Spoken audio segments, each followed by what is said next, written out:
Hi అండి. Namaste. Welcome back to our channel Rakshita's home foods. మజ్జిగ చారు. దీన్ని మజ్జిగ పులుసు కూడా అంటారు. దీన్ని ఒక్కొక్కరు ఒక్కొక్క విధంగా చేస్తారు. ఈరోజు నేను ఎలా చేస్తానో చూపిస్తాను. ముందుగా ఒక బౌల్ తీసుకొని అందులో ఒక కప్పు వరకు పెరుగుని యాడ్ చేసుకుంటాను. ఒక కప్పు అంటే ఇక్కడ పావు లీటర్ వరకు పాలను తోడుపెడితే ఒక కప్పు వరకు నాకు పెరుగొచ్చింది. దీన్ని మొత్తం అంతా ఇలా చిలుక్కోవాలి. చిలికేసిన తర్వాత పక్కకు పెట్టుకొని ఒక మిక్సీ జార్ తీసుకొని అందులో కారానికి సరిపడినట్టు పచ్చిమిర్చిని యాడ్ చేసుకోవాలి. ఇక్కడ నేను ఒక 3 వరకు పచ్చిమిర్చిని యాడ్ చేసుకుంటున్నాను. అలాగే 1 ఇంచు అల్లం ముక్కని కూడా యాడ్ చేసుకుంటున్నాను.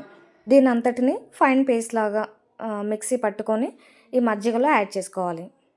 ఈ మజ్జిగను మీరు తినేదాన్ని బట్టి వాటర్‌ని యాడ్ చేసుకోండి. కొంచెం వాటర్ ఎక్కువ యాడ్ చేసుకుంటే కొంచెం పల్చగా వస్తుంది.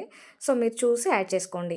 ఇందులోకి హాఫ్ స్పూన్ వరకు నేను సాల్ట్‌ని యాడ్ చేసుకుంటున్నాను.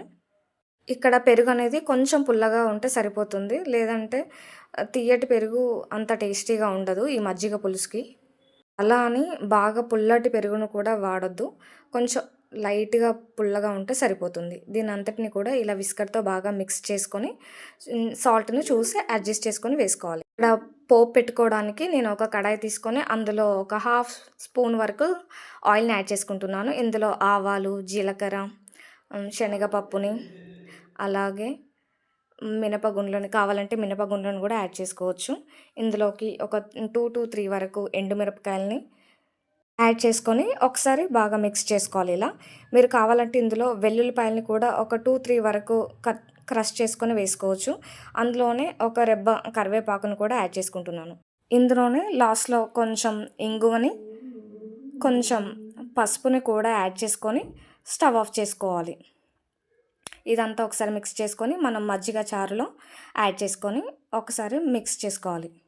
ఇందులోనే మనం సన్నగా కట్ చేసి పక్కన పెట్టుకున్న ఉల్లిపాయలను కూడా వేసుకొని ఒకసారి అంతా బాగా మిక్స్ చేసుకోవాలి. ఇందులోకి కొత్తిమీరని డైరెక్ట్‌గా ఇలా యాడ్ చేయకుండా కొంచెం ఇలా క్రష్ చేసుకొని వేసుకుంటే ఆ మజ్జిగ చారుకంతటికి కూడా ఈ కొత్తిమీర అనేది పడుతుంది. టేస్ట్ మాత్రం చాలా చాలా బావుంటుంది. ఒకసారి ఇలా ట్రై చేసి చూడండి నా స్టైల్‌లో. మీకు నచ్చుతుందని అనుకుంటున్నాను. మీ ఇంట్లో ఏమీ కూరగాయలు లేనప్పుడు ఒక 10 మినిట్స్‌లో ఇలా చేసుకొని తినేయొచ్చు. సమ్మర్‌లో ఈ మజ్జిగ పులుసును చేసుకొని తింటే ఒంటికి కూడా బాగా చలవ చేస్తుంది. ఖచ్చితంగా ఈ వీడియో మీకు నచ్చిందని అనుకుంటున్నాను. నచ్చితే లైక్ చేయండి, షేర్ చేయండి, కామెంట్ చేయండి.